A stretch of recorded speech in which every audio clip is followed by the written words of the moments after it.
सियासी जंग जोरदार है, बैठकों का दौर है, सीटों पर मंथन का शोर है। इन तमाम खबरों के बीच राज ठाकरे दिल्ली पहुंच गए। राज ठाकरे ने गृह मंत्री अमित शाह से मुलाकात की। माना जा रहा है वो एनडीए का हिस्सा हो सकते हैं। दरअसल बीजेपी का प्लान है कि अगर राज ठाकरे एनडीए का हिस्सा होंगे तो मुंबई और उसके आसपास की सभी सीटों पर एनडीए को मजबूती मिलेगी। मगर खबर है कि राज ठाकरे ने 2 सीटें मांग ली हैं। देखना होगा कि क्या बनेगी उनकी बात एनडीए के साथ और वो साथ आएंगे बीजेपी के।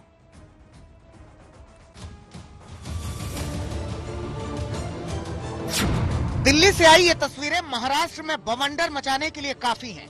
महाराष्ट्र नवनिर्माण सेना के मुखिया दिल्ली पहुंचे हैं। उन्होंने बीजेपी महासचिव विनोद तावड़े से मुलाकात की, फिर गृह मंत्री अमित शाह से मिले और फिर महाराष्ट्र एनडीए के नेताओं के साथ बैठक की।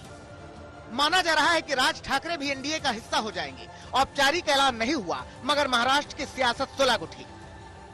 राज ठाकरे जी दिल्ली गए ऐसा सुनने में आया है। मेरे ख्याल से वो किस कारण से गए पता नहीं, लेकिन जब तक वापस आएंगे तो उसकी राजकीय भूमिका जब स्पष्ट होगी तभी मैं बोल पाऊंगी कि क्या उन्होंने निर्णय लिया। यही सुप्रिया सुले हैं जो अपने एक बयान में कहती हैं कि अगर राज ठाकरे इंडिया गठबंधन का हिस्सा होंगे तो उनका मान सम्मान किया जाएगा। मगर यही बात जब संजय राउत से पूछी जाती है तो वो भड़क जाते हैं। शरद पवार और उनकी पार्टी का कहना है कि राज ठाकरे महाआघाड़ी में आना चाहिए। पवार साहब ने बात कही है। उनकी पार्टी का कहना है। पार्टी मीन्स कौन? पार्टी के कौन से नेता ने बात कही है? आप नाम बताइए। एनसीपी के नेता कह रहे हैं कि एनडीए में जाने से पहले राज ठाकरे को सोचना चाहिए। राज ठाकरे जी अगर इस प्रकार की भूमिका लेते हैं तो मनसे के लिए अति घातक वो निर्णय होगा। इस बार अगर राज ठाकरे जी ने भारतीय जनता पार्टी का साथ दिया तो मुझे लगता है कि मनसे ये पार्टी नहीं रहेगी। मनसे के पदाधिकारी इस्तीफा देके शायद फिर से शिवसेना में शामिल हो जाएंगे। राज ठाकरे ने 2 सीटों की मांग की है, जिसमें एक दक्षिणी मुंबई की सीट है, दूसरी शिरडी की सीट है। इसमें दक्षिण मुंबई सीट से उद्धव की पार्टी के अरविंद सावंत सांसद हैं, जिन्होंने मिलिंद देवड़ा को हराया था। मिलिंद देवड़ा भी अब शिंदे की पार्टी में है। दूसरी शिरडी सीट से सदाशिव लोखंडे सांसद हैं, जो शिंदे की शिवसेना में है। अरविंद सावंत राज ठाकरे की मुलाकात को ईडी फैक्टर बता रहे हैं। इनके बारे में कुछ कहूं तो ये ही कहूंगा कि जिस ढंग से उनकी राजनीति चली है उस राजनीति में वो कहीं भी कभी भी स्थिर नहीं रहे। अब उनकी मालूम नहीं क्या मजबूरी है कि एक स्वाभिमान नाम की जो एक चीज होती है अपनी महाराष्ट्र में, जिसके कारण वो पहचाने भी जाते हैं कभी कभी। लेकिन वो अगर वहां जाकर एक सीट के लिए अगर उनके साथ, क्योंकि वो ईडी के रेड के बाद में उनका रवैया बदल गया। बात अगर राज ठाकरे के सियासी ताकत की करें तो राज ठाकरे की पार्टी को 2009 के लोकसभा चुनाव में 0 सीटें मिली थी और 4.07% वोट मिले थे। वहीं 2009 के विधानसभा चुनाव में 13 सीटें और 5.71% वोट मिले थे। लेकिन 2014 के लोकसभा चुनाव में उनका खाता तक नहीं खुला। वोट प्रतिशत भी गिरकर 1.5% तक पहुंच गया और 2014 के विधानसभा चुनाव में भी उन्हें सिर्फ 1 सीट और 3.1% ही वोट मिल सके।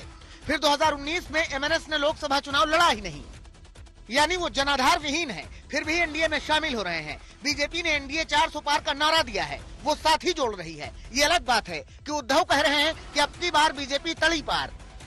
तुमच्या खोटेपणाचा मुद्दा फाटलेला आहे। सगळ्यांना सांगतोय की जिंकणार तर आपण नक्कीच, पण काल मी जो नारा दिला है कि अब की बार भाजपा तळी पार।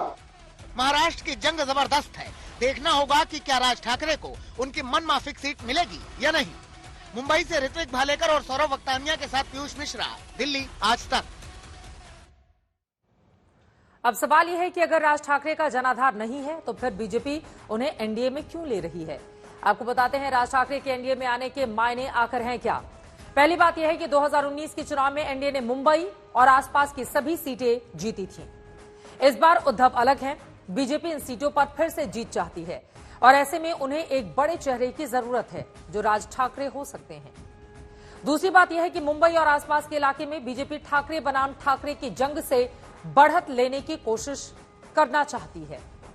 तीसरी बात यह है कि बीजेपी को लगता है शिवसेना का कोर मराठी वोटर अभी भी उद्धव के साथ है और एकनाथ शिंदे के साथ बीजेपी को वो वोट ट्रांसफर होने की उम्मीद कम है।